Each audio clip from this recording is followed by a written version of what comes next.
بسم اللہ الرحمن الرحیم۔ السلام علیکم۔ نجات ٹی وی میں آپ سب کو خوش آمدید۔ تو شروع کرتے ہیں آج کی ویڈیو۔ ایک صحابی حضور صلی اللہ علیہ وآلہ وسلم کی خدمت میں آئے۔ انہوں نے عرض کیا، یا رسول اللہ صلی اللہ علیہ وآلہ وسلم، میں نے جو اپنا وقت رکھا ہے اور وظائف کے لیے اس میں سے چوتھا حصہ درود پڑھتا ہوں اور 3 حصے باقی وظیفے پڑھتا ہوں۔ آپ صلی اللہ علیہ وآلہ وسلم نے فرمایا، درود پڑھاؤ۔ اس نے کہا، اچھا حضور صلی اللہ علیہ وآلہ وسلم، اب میں 2 حصے درود پڑھوں گا اور باقی حصے وظائف پڑھوں گا۔ آپ صلی اللہ علیہ وآلہ وسلم نے فرمایا، درود کو اور بڑھاؤ۔ اس نے کہا، حضور صلی اللہ علیہ وآلہ وسلم، اچھا میں اپنے وقت کے 3 حصے درود میں صرف کروں گا اور 1 حصے میں باقی وظیفے پڑھوں گا۔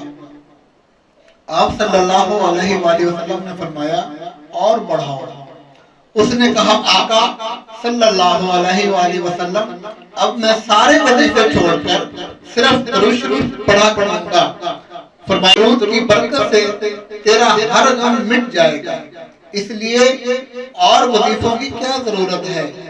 جب درود پاک تمہارے پاس موجود ہے، طواف ہو، صفا مروہ ہو، مینا ہو، عرفات ہے، مزدلفہ ہے، کھڑے ہیں، بیٹھے ہیں، درود پڑھو۔ اور خاص طور پر جمعہ کے دن کے درود کے بارے میں حضور صلی اللہ علیہ وآلہ وسلم نے فرمایا کہ جو جمعہ کے دن میرے اوپر درود پڑھتے ہیں، میرے اوپر وہ درود پیش کیا جاتا ہے، میرا مدنی تیرے امتی نے یہ درود بھیجا ہے۔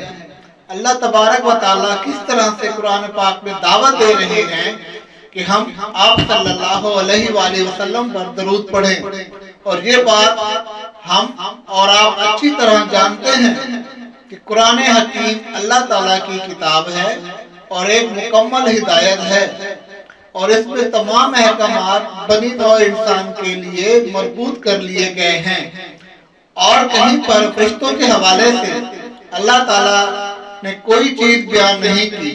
لیکن اس آیت میں اللہ تعالیٰ نے آپ صلی اللہ علیہ وآلہ وسلم کے اس مرتبہ اور منزلت کو بیان کیا ہے جو آسمانوں میں آپ صلی اللہ علیہ وآلہ وسلم کو حاصل ہے۔ اللہ تبارک و تعالیٰ فرشتوں میں آپ صلی اللہ علیہ وآلہ وسلم کی تعریف کرتے ہیں، اور آپ صلی اللہ علیہ وآلہ وسلم پر رحمتیں بھیجتے ہیں، اور فرشتے بھی آپ صلی اللہ علیہ وآلہ وسلم کی بلندی اور درجات کی دعا کرتے ہیں۔ اور اس کے ساتھ ہی اللہ تعالیٰ نے اہل زمین کو حکم دیا ہے کہ وہ بھی آپ صلی اللہ علیہ وآلہ وسلم پر صلوات و سلام بھیجیں، تاکہ آپ صلی اللہ علیہ وآلہ وسلم کی تعریف میں علی اور صفلی دونوں عالم متحد ہو جائیں۔ آیت بالا میں اللہ تعالیٰ اپنے محبوب صلی اللہ علیہ وآلہ وسلم کی بات کر رہے ہیں، اپنے محبوب صلی اللہ علیہ وآلہ وسلم کا رتبہ بتا رہے ہیں، کیونکہ محبوب کی جو شان ہے وہ اللہ رب العزت سے زیادہ کوئی نہیں جانتا۔ اور اس طرح قرآن پاک میں اللہ تعالیٰ فرماتے ہیں کہ اے محمد صلی اللہ علیہ وآلہ وسلم، ہم نے آپ کے ذکر کو بلند کر دیا۔ اے میرے محبوب، میں اور فرشتے آپ صلی اللہ علیہ وآلہ وسلم پر درود بھیج رہے ہیں، اور انسانوں کو بھی یہ حکم دے دیا اور اپنے بندوں کو تاکید کی کہ اگر راہ راست پر رہنا چاہتے ہو اور میری محبت پانا چاہتے ہیں تو اس ذکر پر آ جاؤ جو میں اور میرے فرشتے کر رہے ہیں۔ لہذا درود شریف پڑھنے والا ہر مسلمان اس ذکر میں شامل ہو جاتا ہے، جو ذکر اللہ تعالیٰ اور ملائک فرما رہے ہیں۔ بے شک جتنا پیار میرا رب آپ صلی اللہ علیہ وآلہ وسلم سے کرتا ہے کوئی کر ہی نہیں سکتا۔